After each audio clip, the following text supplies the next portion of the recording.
Hello friends, welcome to Omuruga construction and promoters. நம்ம இன்றைக்கி வந்து ஒரு 3 BHK இண்டிவிஜுவல்ஸ் ரிவ்யூ பண்ண போகிறோம்.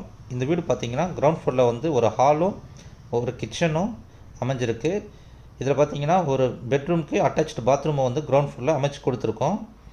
நெக்ஸ்ட் வந்து இந்த கிரவுண்ட் ஃப்ளோர்லேயே வந்து பூஜை ரூமும் ஹால்லேயே வந்து அமைச்சு கொடுத்துருக்கோம். நெக்ஸ்ட் ஃபர்ஸ்ட் ஃப்ளோர் பார்க்கலாம் வாங்க. ஃபர்ஸ்ட் ஃப்ளோர் என்ட்ரன்ஸில் வந்து புத்தர் சிலையை வச்சு அழகுபடுத்தி ஃபஸ்ட்டு வந்து ஒரு ஹால் என்ட்ரன்ஸ்லேயும் கிச்சனும் ஒரு பெட்ரூமுக்கு அட்டாச்டு பாத்ரூம் வந்து ஃபர்ஸ்ட் ஃப்ளோரில் வந்து அமைச்சு கொடுத்துருக்கோம். நெக்ஸ்ட் வந்து செகண்ட் ஃப்ளோர் என்ட்ரன்ஸில் பார்த்தீங்கன்னா வந்து ஒரு பால்கனியில் ஃபுல்லாக வந்து கிளாஸ் போட்டு அமைச்சு கொடுத்துருக்கோம். செகண்ட் ஃப்ளோரில் வந்து ஒரு ஹாலும் ஒரு பெட்ரூமும் அமைச்சிருக்கோம். பெட்ரூமில் வந்து ஃபால் சீலிங் பண்ணி ஹார்ட் சிம்பிள் போட்டு அழைக்கப்படுத்திருக்கோம். இதில் வந்து ஒரு அட்டாச்டு பாத்ரூம் வந்து வெஸ்டர்ன் ஸ்டைலில் பண்ணியிருக்கோம். இது நியரஸ்ட்டு பார்த்தீங்கன்னா ரயில்வே ஸ்டேஷனும், லெஃப்ட் ஹேண்ட் சைடில் பார்த்தீங்கன்னா எம்டிஹெச் ரோடும்